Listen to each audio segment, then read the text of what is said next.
Lo prometido, vamos a entrevistar a continuación al señor Luis Lisboa, candidato por el Orden de los Trabajadores a la próxima elección del Banco de Previsión Social, representando entre otros a Un Solo Uruguay, que justamente tiene su columna a esta hora de la mañana, y la gente de Un Solo Uruguay, Guillermito Franqui, Marcelito Nugué y tantos otros nos pidieron que lo entrevistáramos al señor Lisboa para conocer sus propuestas y por qué quiere representar a los trabajadores en este cargo tan importante que tiene que ver con su futura vida de jubilados. Pero hemos convocado también a que nos acompañe a esta hora de la mañana un hombre que sabe mucho y que además integra la lista que promueve a Lisboa, que es nuestro compañero Horacio Mario Lampariello. ¿Cómo andás, Lampa? Buen día. Muy buenos días, Pinato. Buenos días a todos. Buenos días, Lisboa, también, que sé que está en línea escuchándonos. Bueno, disculpa que te levanté temprano, se te nota en la voz que estás bueno, un poco, tengo más voz de hombre hoy porque amanecido, como dice la canción, cuando empieza a amanecer. Exactamente. Saludamos al señor Luis Lisboa. Un gusto tenerte por aquí, Luis, y gracias por la entrevista. Buen día, el gusto es mío y gracias a ustedes por el espacio que nos brindan para difundir las elecciones, ¿no? ¿De dónde eres tú, Luis? De Rivera. De Rivera, mirá vos, bueno, muchos amigos ahí en Rivera, y entre ellos nuestro periodista y co-conductor del programa los martes y jueves, Iván Murel. ¿Cómo te llega esta invitación, nada más y nada menos, y un honor debe ser para ti, en buscar la representatividad, la representación de los trabajadores en el directorio, en el futuro directorio del BPS? Sí, en realidad yo soy funcionario del Banco de Previsión Social, ¿no? Ajá. Y los funcionarios del Banco de Previsión Social conocemos el BPS de adentro, ¿no? Y sabemos lo desastrosa que ha sido la gestión de los representantes sociales. A lo largo de los años el sindicato del BPS muchas veces reclamó para cambiar, trató de proponer listas y nunca se lo permitió el PCNT. Pero bueno, nosotros somos más porfiados, seguimos trabajando, insistiendo. En el año 2011 no logramos el objetivo de registrar una segunda lista alternativa porque el PCNT tiene una concepción equivocada de que en Uruguay existe un solo movimiento sindical y que por ende tiene que existir listas únicas con candidatos únicos, cosa que nosotros no compartimos en lo más mínimo.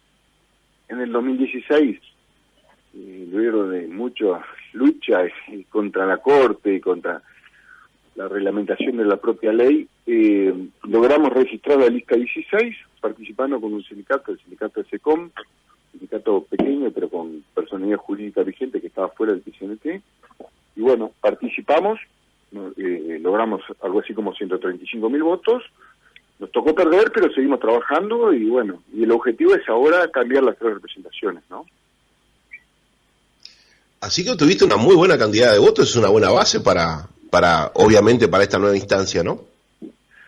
Sí, por supuesto. O sea, en la elección pasada participamos en las peores condiciones, ¿no?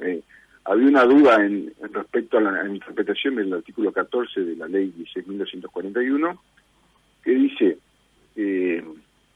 pueden registrar listas las organizaciones con personalidad jurídica, y después dice, y un número de electores afiliados, por ejemplo, en nuestro caso activos, correspondiente al 1% del padrón, ¿no?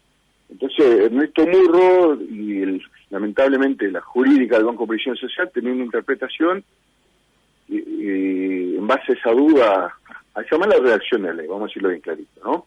De que tenía que tener 2 condiciones para registrar una lista. O sea, tenía que ser un sindicato y representar más del 1% del padrón. O sea, un sindicato de más de 10.000 afiliados en Uruguay, que son poquitos, ¿no?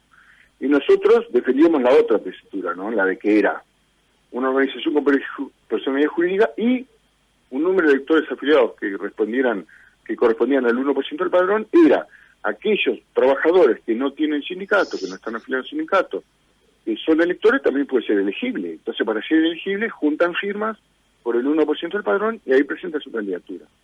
Esa cosa, esto que parece obvio, nos llevó a discusiones y peleas en el Parlamento y en la Corte Electoral, hasta que logramos destrabar y la Corte resolvió, en función de un planteo nuestro, que el espíritu de la ley es que participe todo el mundo, no es que la cocina sea entre 4 o 5, o sea, que cualquier ciudadano que quiera, cualquier trabajador en este caso que quiera ser candidato, junta firmas y se presenta, ¿no? Una cosa que ya es una medida exagerada, ¿no? Para la gente tenga una idea, juntar el 1% de firmas significa que Lisboa, si quisiera ser candidato hoy, por ese mecanismo tendría que juntar más de 10.000 firmas en todo el país para presentar una lista, ¿no? Cuando con 1.500, 1.700 creas un partido político. Mirá vos, es increíble esto que estás contando, yo no tenía idea y ya le doy paso a Lampariello, de que si bien todos los trabajadores y empresarios bancamos al BPS, y lo digo en total base de concepto, bancamos al BPS, tan solo los afiliados al sindicato podían votar y elegir. Sí, esa es la interpretación defendía Murro y el editorio del BPS, que los sindicatos que representaran más del 1% del padrón serían los únicos que podrían presentar listas. Y eso claramente demostrado en el proyecto de ley que aprobó el gobierno del Frente Amplio en el año 2018-2019, modificando la ley de elecciones del BPS, que apuntaba por ese camino. Nosotros después presentamos una acción de inconstitucionalidad porque en realidad lo votaron violando la Constitución. El BPS es un organismo muy especial, su Constitución está prevista valga la redundancia, en la Constitución de la República y por ende es una ley electoral y que requiere mayorías especiales para su aprobación. El proyecto, que al final es la ley vigente, fue aprobada solamente con voto del Frente Amplio. Nosotros presentamos una acción de inconstitucionalidad contra ese procedimiento. La Suprema Corte lo había pasado a estudio de los ministros y bueno, y el actual gobierno resolvió ponerlo eso fue lo que dio el origen al artículo 399 de la LUC, que lo que hace nada más ni nada menos es volver al régimen como es desde el año 92 hasta la fecha. O sea, cualquier sindicato con personalidad jurídica o cualquier trabajador que junte firmas por el 1% del padrón puede presentar su candidatura. Lo mismo puede pasar en el orden de las empresas y los jubilados, que fue lo que permitió que Virginia Vaz juntara 6.000 firmas, pudiera juntar más de 6.000 firmas para presentar su candidatura, visto que el Movimiento del Pueblo Uruguay no tiene personalidad jurídica y como al movimiento le gusta hacer las cosas de forma clara y transparente, recurrieron al camino de la recolección de firmas y no como lo hace el PCNT, que no tiene personalidad jurídica y presenta la lista con la personalidad jurídica después y sin el conocimiento de sus afiliados. Sí, le aclaro a la gente que Lisboa está hablando de más de 10.000 firmas, el 1% del padrón, porque está hablando de más de 1 millón de trabajadores aportantes al BPS. Horacio Mario, te voy convocando a tu aporte y las preguntas que tengas para Lisboa. Sí, bueno, yo lo conozco no hace mucho a Lisboa, pero realmente es un tipo muy interesante. Y le voy a explicar por qué. Yo tuve una pequeña introducción para hacer alguna preguntita.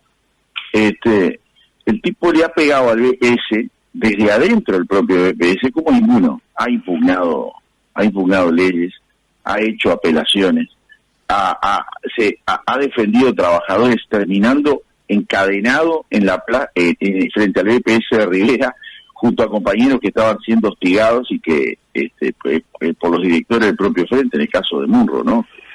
Podría haberle cambiado el apellido a este señor, en vez de ponerle Munro, ponerle Burro, porque es bastante, o si no, malintencionado. Y realmente... Yo coincidiría más con el segundo concepto. Me parece que de burro no tiene nada, es muy vivo. Bueno, está bien, pero haciéndole precio, ¿no? Haciéndole un descuentito para definir a ver si el hombre es o no tan buena o mala persona, lo sacaría por ese lado. Pero a mí me gustaría que Luis nos contara todo el esfuerzo que está llevando adelante, en base a qué lo quiere llevar adelante, por qué quiere cambiarlo. Porque directores del área social existen desde hace muchos años. La Constitución del 67 ampara todo esto, durante mucho tiempo no se opusieron, pero luego se designaban en forma directa. ¿Pero por qué los quiere cambiar? Esa es la pregunta específica. Bien, Horacio, un saludo para ti. Sí, como tú muy bien señalás, la Constitución del 67 prevé una integración de 7 directores en el directorio del PS. 4 políticos, que son designados por el gobierno de turno, y 3 los llamados directores sociales, ¿no? ¿Por qué lo hizo eso? ¿Por qué se estableció así? ¿Y por qué era la idea de poner en el directorio 3 personas con iguales derechos y responsabilidades y obligaciones que fueran capaces de controlar la gestión política en el directorio de Banco Previsión Social. Esa es la principal tarea. Fue previsto en el 67, pero recién en 1992 se votó la ley 10.241 y en primera instancia fueron designados directamente. Pero después le gustó la designación directa, ¿no? Y el ICRT en particular insistió por ese camino hasta el 2006. En 2006 recién por primera vez hubo elecciones, por listas únicas, y en el 2016 por primera vez nosotros logramos romper ese sistema y registrar la lista 16, y fue la primera vez que los trabajadores pudieron elegir. Ahora, ¿por qué? Y por lo siguiente. Yo creo que todos los representantes sociales honestos, derechos, comprometidos, trabajando en equipo, controlando la gestión, participando en la gestión, le sirve a todo el mundo, menos a la clase política, algunos de la clase política, algunos que han puesto 1000 trabas para la participación social, como decía, 10.000 firmas para presentar una lista, no hay apoyo económico para las elecciones, prácticamente nulo es para los candidatos en la elección de EPS, o sea, no se paga lo que se paga en las elecciones políticas, en las elecciones sociales, más allá que es prácticamente como una elección nacional, ¿no? 1.800.000 personas van a votar el domingo 28 de noviembre. Y el director social, en resumen, tiene 3 tareas importantes, fundamentales. La primera, el controlador de la gestión. Tanto Luis Lacalle Pou como Tabaré Vázquez no pusieron a ningún representante de la oposición en los cargos políticos y manifestaron que el controlador de la gestión recae sobre los directores sociales. Nosotros estamos absolutamente de acuerdo con eso. Y ese es el espíritu de la Constitución. Pero ¿qué pasó?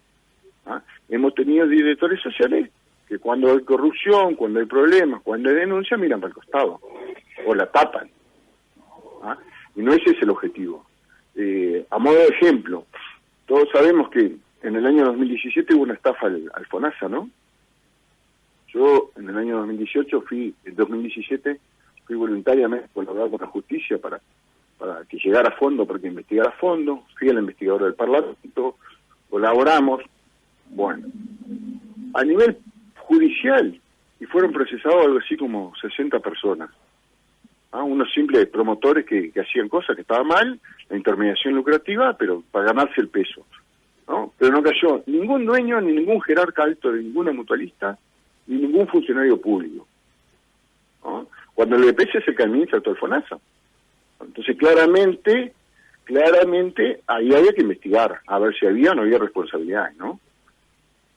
Cuando viene la investigadora, se prorrogó, la investigadora era por ACE y FONASA, por el tema, no concurre la investigadora el directorio del Banco Previsión Social, entonces la investigadora le pide al directorio, dice, mirá, los funcionarios que vinieron acá a la investigadora dijeron que se hizo una auditoría, pero los directores de EPS están diciendo en la prensa que no hubo auditoría interna en el EPS. Queremos saberlo. El directorio de EPS respondió por escrito que no se hizo auditoría. Nosotros estábamos seguros, como te decía, soy funcionario, conozco la interna del BPS, estaba 100% convencido que existió auditoría, ¿no? A veces la verdad a veces es difícil de probar. Tendría que ser al revés, ¿no? Digo, pero la verdad a veces es difícil de probar. Pero por suerte nosotros a principios de este año pedimos por la ley de acceso a información pública, habíamos conseguido extraoficialmente información, entonces le pedimos al BPS la auditoría realizada el 12 de mayo de 2018, como para que no nos dijera que no. Cuando el directorio del BPS nos da la auditoría, le presentamos el 6 de agosto de este año una denuncia contra el anterior directorio de que le habían ocultado información en la Comisión Investigadora del Parlamento, a la justicia y por ende a todos los uruguayos. Salió en todos los medios de prensa del país que se había realizado una auditoría interna del BPS. Y eso era mentira, ¿no? Entonces, a ver, claramente, de los directores políticos lo podía hasta entender o comprender, pero no compartirlo, ¿no? O sea, es tu gobierno que está gobernando y no la que dice a tierra arriba, porque la gente entienda bien clarita, ¿no? Pero los editores sociales están para otra cosa. ¿Qué hicieron los editores sociales cuando vieron en todos los medios de prensa que decía no se hizo auditoría en el BPS luego de la estafa al FONASA y ellos sabían que se había hecho? Se callaron, miraron para el costado. Entonces, ese tipo de representantes sociales, independiente del gobierno de turno que tengamos, no pueden actuar así. Demostraron absoluta falta de independencia, demostraron que tienen cero compromiso en el combate a la corrupción, demostraron que le hicieron todos los mandados al gobierno de turno, y ese tipo de representantes es el que nosotros no queremos. El segundo rol del director social es la gestión del BPS. Y voy a poner un simple ejemplo para que la gente lo entienda bien gráfico, ¿no? En el año 2008 el BPS hace proyecciones para la ley de flexibilización de jubilaciones y se las envía al Parlamento para que analice y vote lo que terminó siendo la ley de flexibilización de jubilaciones. Pasa el tiempo, el Parlamento lo votó, se empezó a aplicar. Pasa el tiempo, en el año 2015, Danilo Astori, ministro de Economía, en la rendición de cuentas, señala claramente, y esto es de público conocimiento, que el BPS, cuando hizo las proyecciones en el año 2008 de las personas que se podían jubilar en el marco de esa ley, iban a ser más o menos unas 32.000. Y que había tenido un pequeño error de 280%. Ya van más de 120.000 personas jubiladas por esa ley en el Uruguay, y nadie hace nada. Nadie se anima a asumir el costo político de... 280% de error tuvo Danilo Astori con esa proyección. Pero si parecen algunas encuestadoras colegas. Increíble. Ernesto Murro, el directorio de ATS. Astori señaló el error que había cometido el directorio de ATS. ¿No? Entonces yo le pregunto a los oyentes, si usted tiene un contador en su empresa, y ese contador hace una proyección de los gastos, y se equivoca en 280%, ¿cuánto dura el contador? Un minuto. No, pero no es solamente contadores de las empresas públicas eso, y en el caso de Murro, querido Luis, acá tenemos una intendente de Montevideo que cuando fue presidenta de Antel hizo una proyección de costos del Estafa Arena y le erró por 80 millones, así que eso parece común en mucha gente. Ahora, es impresionante la cantidad de mensajes que te está llegando y preguntas de la gente. Y antes que sigas, te quiero invitar si nos podés seguir acompañando después del corte de las 8 de la mañana, ¿no tenés problema? No, tranquilo. Bien, te seguimos escuchando y después te empiezo a pasar preguntas de los oyentes, ¿puede ser? Sí, por supuesto. No, lo que te decía, equivocarse con plata ajena es lo más fácil. Y el Estado no responsabiliza a nadie. En el BPS no hubo ningún responsable por esos errores en las proyecciones. Y ojo que el BPS... Es que no es plata ajena, es plata de todos nosotros. Tiene gente extremadamente calificada, ¿no? Y el error fue el 280%. ¿No? Entonces te genera... Ahora, bueno, y el tercer tema... Te hago una pregunta. Yo recuerdo... ¿Me escuchás? Sí. Yo recuerdo en la elección anterior, para el BPS, los diferentes órdenes, trabajadores, jubilados y empresarios, que creo que la votación, la máxima, no superó mucho más allá del 30%, con lo cual tuvimos más del 60% de no participación, y yo pedí públicamente la anulación por falta de representatividad de las elecciones del BPS, y Murro salió a partirme la cabeza diciendo quién era yo para pedir eso. Claro, para una mentalidad elitista como Murro, un comunicador como yo, capaz que no tengo suficientes credenciales, más allá de nuestra popularidad, para pedir eso, ¿no?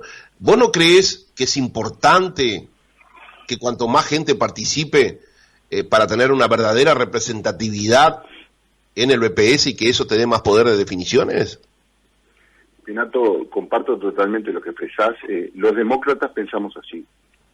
A mí cuando te voy a contar, mirá, el 14 de marzo del 2016, el día siguiente de la elección, ¿no? Que nos tocó perder, me hicieron una entrevista y me preguntaban qué evaluación hacía yo de la elección, ¿no? Entonces mis palabras fueron, yo creo que nadie puede estar contento en una elección en que ganó el voto en blanco y el voto anulado. Esto, de mi punto de vista, no le sirve a nadie, y lo digo con el máximo respeto, ¿no? Ni al propio Ramón Ruiz, que fue el ganador de la elección, el que fue electo representante, le sirve que haya ganado el voto en blanco y el voto anulado, por supuesto, ¿no? Pero eso es una concepción, ¿no? Es el cerno de todo, ¿no? A ver, ¿qué queremos? Ojo que tampoco es solo responsabilidad de los representantes sociales, sino que hay gran responsabilidad de la clase política, ¿no? Lo que hablamos al principio de la nota. ¿Queremos realmente representación social? Y le pedimos a un jubilado que junte 6.000 firmas, a un trabajador 10.000, a un empresario 16.000 firmas. ¿Queremos realmente una representación social y a los que presentan la lista en el BPS le pagamos 80 centésimos por voto para ayudarlo en la elección? ¿Queremos realmente representación social y el EPS no le sale a informar absolutamente nada o casi nada a la ciudadanía sobre las elecciones cuando se eligen 3 de sus 7 directores? ¿Queremos representación social y la Corte Electoral no publicita en los grandes medios, no convoca a la gente a votar? ¿No sirven los representantes sociales? Preguntémonos, reflexionemos, ¿no? ¿Y le sirve al PCNT que haya ahora lista y cosas? No, por supuesto que no, eso está clarísimo. Hace 29 años que están atornillados al poder y es muy difícil sacarlo, porque tú ahí está el tema, Luis. Ellos no buscan representatividad, ¿no? Ellos buscan el objetivo del poder. Totalmente. ¿Y cómo hacen? Lo primero lo pusieron a dedo, ¿no? Y ahora se mantienen desinformando, no informando a la gente, quedándose quietitos, no moviéndose. O sea, es difícil participar en una elección en la cual hay 3.000 circuitos de trabajadores activos en todo el país, tener 3.000 delegados, etcétera, etcétera, ¿no? Es muy difícil. Bueno, pero ahora ustedes cuentan con una estructura que en el 2017 y en las elecciones anteriores no tenían, que es la de Un Solo Uruguay, que tengo entendido tiene estructura y representantes en todos los departamentos. ¿Eso va a ayudar a la causa, crees vos? Sí, por supuesto, por supuesto. Digo, es la primera vez que, aparte, en el 2016 fue la primera vez que hubo elección. Yo te diría que ahora es la primera vez que hay elecciones competitivas en los 3 órdenes. Después veremos el 29 de noviembre qué pasó, ¿no? Pero que las elecciones están abiertas, que son competitivas y desde mi punto de vista, que vamos a sacar las 3 representaciones sociales, los 3 representantes actuales del BPS, lo vamos a cambiar. Porque ahí va el tercer punto, te decía, el tercer rol del director social. Son la puerta de entrada de los planteos de la sociedad civil al directorio de BPS, ¿no? Entonces, yo recorro el país hace años, pero digo, en esta oportunidad, y la gente no sabe que hay elecciones, qué se elige, qué se vota, no sabe qué representantes, no sabe quiénes son los representantes, ¿no? Ramón hace 20 años que está, el día Domínguez tuvo 15, Chito Amaro hace 15, entonces, en 15 años, si habrán trabajado que ni siquiera los conocen. Luis, te invito a ir a un corte comercial y luego del corte empezar a hacerte llegar las preguntas de la gente. La inmensa mayoría de las preguntas tienen que ver con cuáles son las listas que los identifican a ustedes y que quiere votar, por supuesto, la inmensa mayoría de la gente que está habilitada y que está escuchando, y las demás preguntas que la gente te va planteando sobre lo que tú quieres hacer en el caso de ser electo, en este caso por el orden de los trabajadores. Y vamos a mostrar parte de lo que fueron los informes que tanto impactaron del periodista y escritor Eduardo Aveña sobre el BPS, entre otras cosas, de que el BPS recauda, escuchen ustedes, cada año más o menos lo que exportamos los uruguayos, unos 10.000 millones de dólares. La pregunta es, ¿cómo es posible que una institución que recauda esa cantidad de dinero esté desfinanciada? Es algo muy difícil de entender, pero que se encuadra claramente en lo que por lo general los gobiernos hacen de uso y abuso de las finanzas del BPS. Vamos a un corte comercial y luego seguimos con el candidato de Un Solo Uruguay para el orden de los trabajadores en la elección del BPS, Luis Lisboa, con el aporte de Horacio Lampariero. Ya volvemos. Bien, exactamente las 8:01 de este miércoles 10 de noviembre. Estamos entrevistando al señor Luis Lisboa, candidato por el orden de los trabajadores al directorio del futuro BPS. Es impresionante la cantidad de mensajes, saludos y también preguntas de la gente a Lisboa, que bueno, le pedimos que nos acompañe por lo menos unos 20 minutos más para responder esas preguntas. Algunas te las estoy mandando por WhatsApp para que tú lo vayas leyendo, Luis, porque es tan imponente la cantidad de mensajes que trataremos de ir agrupándolos por sentidos más o menos similares. La inmensa mayoría pregunta dónde conseguir las listas de los diferentes órdenes que van a votar ahora a fines de noviembre, pero me imagino que se va a difundir bastante eso de dónde conseguir las listas y dónde votar, que eso lo va a difundir, y creo que ya lo está difundiendo los circuitos de la Corte Electoral, ¿no? Sí. Nosotros estamos terminando el lunes vence el plazo para presentar los sobres, para la Corte Electoral lo lleve a los circuitos el día de la elección, y ya se empezaron a difundir despacito las listas por todo el país, pero a partir del lunes o martes va a ser en forma masiva, y ahí tenés a Horacio Lampariello, que es nuestro referente en Canelones y zonas aledañas. O sea que con Horacio y después con toda la gente del Movimiento del Sur Uruguay pueden conseguir hojas de votación de los 3 órdenes. Bien, y en cuanto a los circuitos hay que leer la difusión de la Corte Electoral, que creo que ya está disponible, ¿no? Sí, supuestamente hoy están subiendo a la página de la Corte una aplicación en la cual todos los ciudadanos van a poder poner su nombre, cédula, credencial y te va a decir si votás, en qué orden votás y en qué circuito te toca.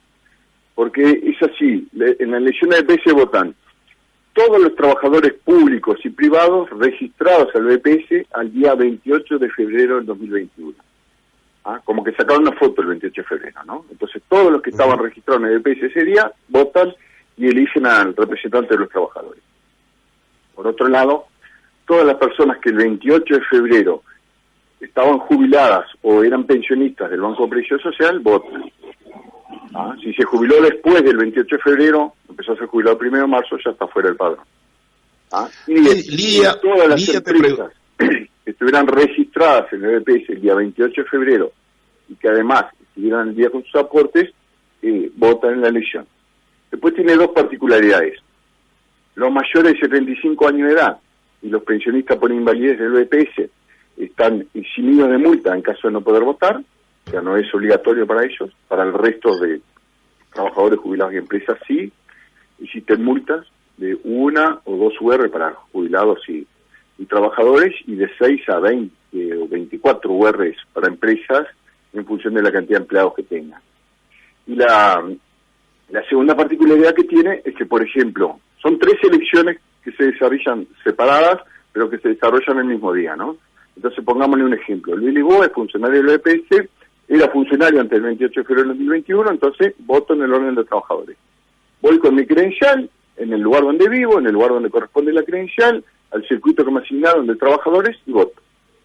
A su vez, Luis Lisboa, pongámosle, puede tener un almacén en su casa, una empresa registrada ante el BPS antes del 28 de febrero, está al día con sus aportes, entonces vota también en el orden empresarial.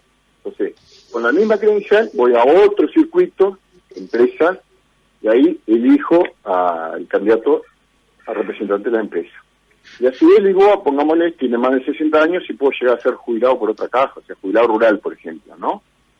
Entonces, tendría que, el mismo día, con la misma credencial, ir a otro circuito de jubilados, al que me toque, y votar y elegir a un representante en el orden de jubilados. No sé si fue claro.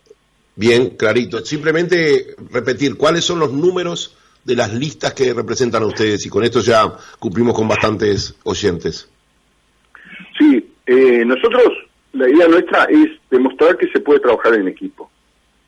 Que trabajadores, jubilados, empresarios, podemos trabajar espalda con espalda, sin divisiones, sin política partidaria, pensando en el interés del país, pensando en construir entre todos el mejor sistema de seguridad social posible. Y bueno, con ese espíritu es que estamos promoviendo 3 candidaturas. La lista 6, que la encabeza Virginia Vaz, que es una señora jubilada rural de Cerro Largo. La lista 16, que la encabeza Luis Lisboa, en el orden de los trabajadores. Y la lista 26, que la encabeza José Pereira, el actual presidente de la Cámara Empresarial de Maldonado, y aquel que largó la campaña de firmas contra la ley de inclusión financiera obligatoria, junto con varios del país. Y bueno, y la idea es, estamos trabajando los 3 juntos, en equipo, espalda contra espalda, con el absoluto respaldo y trabajo en equipo también de toda la gente del Movimiento del Sur Uruguay. Y el amigo Pereira, colega nuestro, encuestador, tiene una empresa encuestadora en la zona de Maldonado. Le mando un saludo a Pereira, le deseo mucha suerte. Así que son las listas 6, 16 y 26. 6 para jubilados, 16 para trabajadores y 26 para empresarios. Así es. Bien, el Lidia, de acá del centro de Montevideo, dice, desprendiendo de las palabras de Lisboa, hay que terminar concluyendo que el candidato del PIT-CNT es anticonstitucional. ¿Vos creés que esto es así? No. Yo lo que dije, digo que hay formas de actuar en la vida, ¿no? Como lo hace el Movimiento del Sur Uruguay, en forma transparente, dice, nosotros no tenemos personalidad jurídica, entonces vamos por el camino de recolección de firmas. Es una forma transparente y clara de trabajar. Después existe otra forma, digo, tú le preguntas a la gente, te va a decir, Ramón Ruiz es el candidato del presidente, pero el presidente no tiene una personalidad jurídica, entonces ¿cómo presenta la lista? Presenta la lista porque utiliza la personalidad jurídica del juez y que ni la afiliados del juez sí saben. Entonces, legal, y sí, es legal, lo presenta, lo habilitó la Corte Electoral, lo puede hacer, ¿no? Creo que va más allá de lo legal o no legal, creo que va por un tema ético más que nada, ¿no? De transparencia y de actitud frente a la vida. Perfecto, mucha gente acá pregunta en qué lista votar a Lampariello. Claro, el hombre es una estrella de la comunicación. Lampariello tiene que votar en la lista de los jubilados, por entendido, la lista 6, ¿no es así? No, a mí me van a votar en la lista 16, en la de activo, en la de Luis Lisboa. Ahí vamos. Esa es la votación que me votan a mí. La lista 16, así que los que quieren apoyar los trabajadores activos, junto con Lisboa, ahí está. ¿En qué lugar estás? ¿Quinto, sexto lugar, Lampa? Sí, en el sexto lugar, ahí en los alternos, en los suplentes. Llegué en los últimos minutos, veo cómo es esto. Pero si me dejaban correr un rato más, capaz que lo complicábamos la vida al pobre Luis, que es un fenómeno, sabe un montón del BPS, nos está explicando y nos está desasnando. Y a mí me gustaría preguntarle a Luis, aparte de la pregunta de los oyentes, si cree o no que el BPS es deficitario por culpa de los aportes que existen de los trabajadores o por cómo se gasta el dinero y en qué se gasta el dinero. Sí, Horacio, primero que nada, Horacio es parte del equipo. Nosotros acá no hay ni uno, ni dos, ni tres, ni cuatro, ni cinco, ni seis. Somos un equipo de lo mismo y tiene total razón, ¿no? Entró en el descuento, o si no, hasta posiblemente fue el candidato. Hablando respecto a la consulta de Horacio, hoy el país habla sobre una reforma de seguridad social que es inminente, que es urgente, ¿no? Y que parece que la culpa la tenemos los uruguayos por vivir más, ¿no? Entonces yo pongo gráficamente un ejemplo que me parece que el ciudadano lo entiende bien clarito, ¿no? En el año 2008 Ernesto Murro recorre el país diciendo que el BPS estaba superávit, que sobraba plata. En el año 2018 Daniel Astori, ministro de Economía, dice el BPS es un agujero financiero. Del 2008 al 2018 no varió mucho la expectativa de vida, no varió mucho la natalidad en el Uruguay, no hace mucho tiempo, ¿no? Estamos hablando de 2013, hace 8 años, ¿no? Y en el 2008 hace 13 años. No hace mucho tiempo, y sin embargo pasamos de algo que sobraba plata a ser un agujero financiero, ¿no?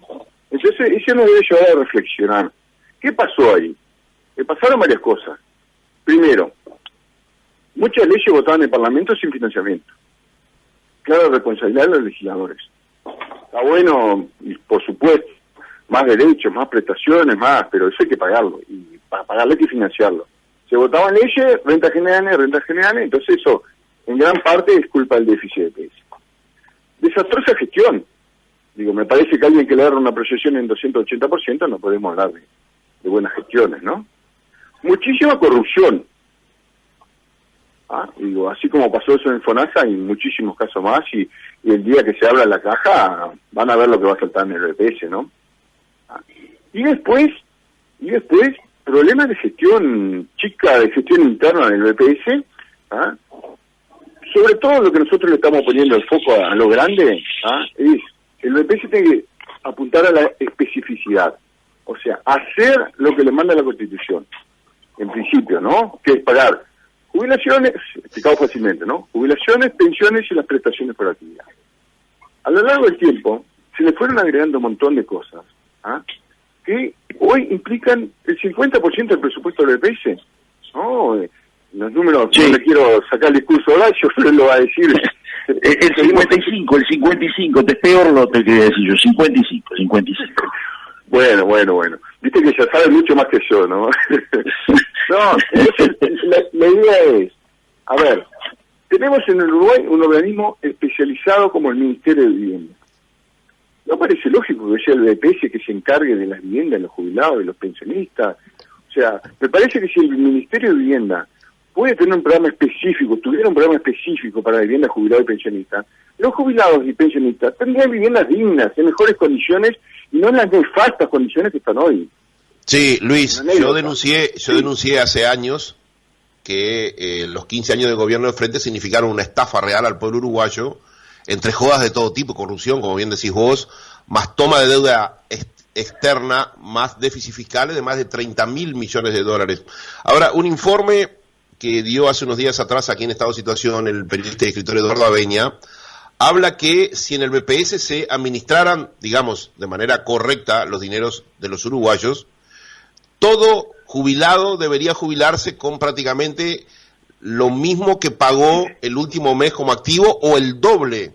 ¿Vos coincidís con esa afirmación de Abeña? Me gustaría verlo para estudiarlo en profundidad, ¿no? Digo, pero yo te voy a mandar ese informe. En otro sentido. Lo que no pueden cobrar son las miserables jubilaciones de 15.000 pesos. ¿No? O sea, a ver, yo creo que los uruguayos tenemos que empezarnos a preocuparnos y en serio por la seguridad social. No con 59 años el día que nos vamos a jubilar, ¿tá? Sino que como mínimo a los 18 o 20 cuando empezamos a trabajar, ¿no? Y creo que el gran objetivo de esta elección es poner realmente el tema sobre la mesa y que la gente le dé la importancia que tiene todos los sistemas de seguridad social, ¿no? Porque hay muchísimo para hacer, muchísimas cosas. Te decía lo de los bienes jubilados, ¿no? Nosotros el otro día tuvimos 9 ya, y nos dijo, la gente lo puede ver, el testimonio está en el Twitter de José Pereira, ¿no? Un jubilado que vive en viviendas del Banco Presión Social de Nueva Bella, nos dice, nosotros acá somos un cementerio de gente viva. Mirá la frase, ¿no? Con los ojos llenos de lágrimas, cosas de partir de corazón, ¿no? Entonces, esa es la gestión del BPS. Y no me quiero, déjame terminar solo lo que te apuntaba la especificidad porque es muy importante, ¿no? Tenemos turismo social en el BPS. A ver, en Uruguay tenemos un Ministerio de Turismo especializado en el tema.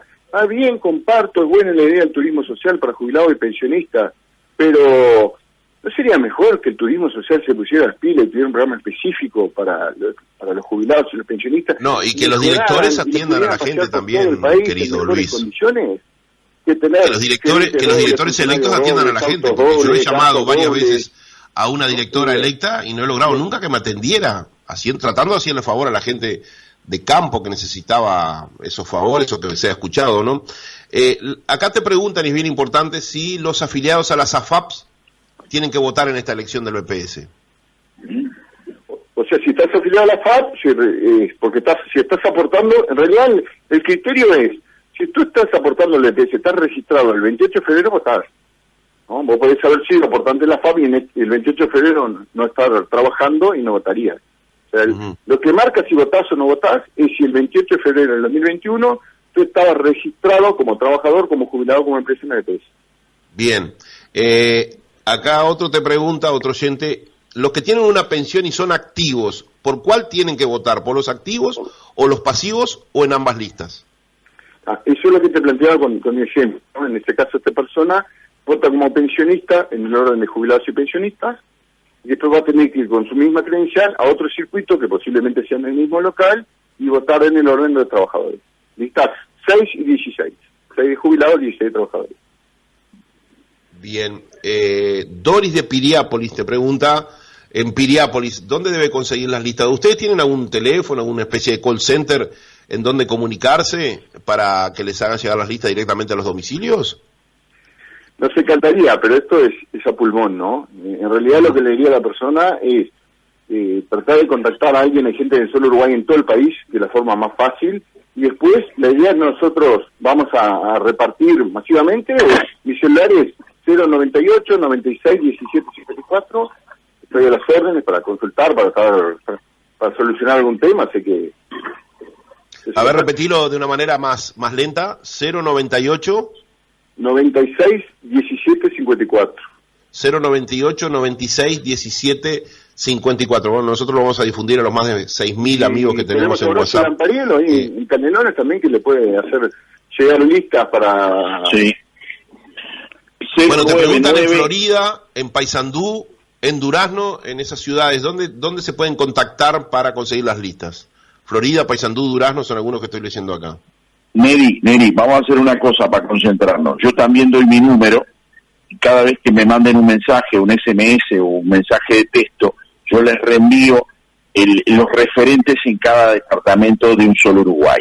El número mío es 099-68-1830. 099-68-1830. Fecha patria, como verán, muy patriota Lampariello, la terminación del número 1830. Y ahí yo 099-681-830 para que le quede más fácil a la gente el teléfono de Horacio Mario. Acá Gustavo te pregunta, Luis, si hay algún límite de edad a partir de la cual se queda exonerado del voto. Bueno, en realidad es exonerado la multa, pues como te planteaba, los mayores de 75 años, los pensionistas por invalidez, los convocamos a ir a participar y a votar, pero si no lo pueden hacer por tema de edad, de salud, están eximidos de multa, o sea, no tienen que pagar multa. Guillermito Franchi, uno de los principales voceros de USU, nos aporta desde allá de su zona rural cerca de Paso de los Toros, que en las redes, obviamente de internet, de Un Solo Uruguay, están los delegados de cada departamento con los teléfonos, así que entren a Un Solo Uruguay ahí en Google, busquen el departamento al cual ustedes pertenecen y ahí se comunica con los delegados departamentales también.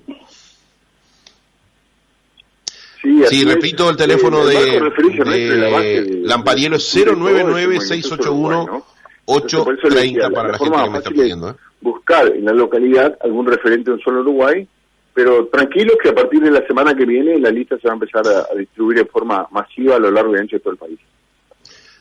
La gente que está pidiendo que repitamos nuevamente las listas para votar a Lisboa y compañía, como me pone acá Luis, es la lista 6 para jubilados, 16 para trabajadores y 26 para empresarios. La pregunta que te hacen acá es si cada lista tiene que ver con el departamento, son listas nacionales, ¿no? Son listas nacionales, ¿no? Sí, por supuesto. Que acá no vale lo mismo, es la misma hoja de votación en los 19 departamentos. Bien. Te pregunta, en este caso Abel, si se va a votar en los mismos circuitos donde se votaron las elecciones pasadas. La respuesta a Abel, le vamos a preguntar más adelante, vamos a hacer una entrevista al ingeniero Juan Máspoli, ministro de la Corte Electoral, pero creo que ya la Corte está difundiendo los circuitos, ¿o me equivoco? Sí, se supone que va a ser muy similar a la elección nacional, pero tal cual tú lo señalabas, o sea, en estos momentos la Corte está subiendo el aplicativo que te decía y empezó a difundir el plan circuital. Juancito Ron de Melo, y con esto vamos cerrando las preguntas y pido disculpas a la enorme cantidad de gente, pero traté de agrupar preguntas con el mismo sentido. ¿Quiénes están habilitados para votarte en tu caso específicamente, es decir, el orden de los trabajadores? Todo trabajador activo que paga el BPS, me imagino. Registrado el día 28 de febrero del 2021, sea público o sea privado. Acá hay un tema importante que me acordé ahora. Por ejemplo, los municipales votan, es una cosa muy importante, porque los municipales, como están afuera del FONASA, tienen una concepción equivocada como que estuvieran afuera del BPS, ¿ah? Pero son trabajadores, son activos, más allá que sean públicos, todos los municipales que están registrados en el día 28 de febrero del 2021 votan en el orden de trabajadores. Y te despido con un aporte que hace Miguel, que no deja de ser bien importante, ¿no? Dice, ¿qué clase de elecciones son estas de un banco que tiene que ver con nuestro futuro y nadie sabe un carajo quiénes son los candidatos, no se entiende nada y no las difunde ni siquiera el mismo BPS? Bueno, es lo que está denunciando y peleando justamente gente como Luis Lisboa, ¿no? Esto acá, cuanto menos se sepa, más favorece a la rosca de siempre, ¿o me equivoco con esa definición, querido Luis? No, clarísima. Es tal cual. Digo, es lamentable, ¿no? Yo soy funcionario del Banco de Previsión Social, pero digo, es lamentable la gestión de las autoridades del Banco de Previsión Social. Yo la verdad que tenía esperanza que en esta elección hubiera mucho más difusión, mucho más información para la gente. La Corte Electoral también, yo creo que el Estado, en el sentido más amplio de la palabra, falla, ¿no? Es una elección prevista en la Constitución de la República, se va a hacer, el gasto se va a hacer, ya está, se va a trasladar un montón de gente, mover un montón de gente a lo largo y ancho de todo el país, y no aprovechamos la oportunidad que tenemos los uruguayos de votar y de elegir a verdaderos representantes sociales en el directorio de OPS, ¿no? La mitad del directorio de OPS se está eligiendo y es mínima la difusión del propio organismo, ¿no?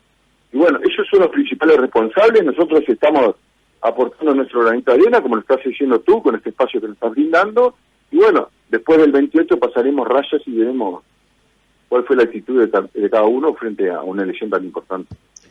Te mando un gran abrazo, Luis. Te deseo mucha suerte. Espero que la gente te acompañe masivamente y ni que hablar que triunfes, porque sería por lo menos un mensaje, ¿no?, a esta anquilosada clase que gobierna, corporativa que gobierna el país en gran medida, y tiene en el BPS un punto de apoyo para sostenerse.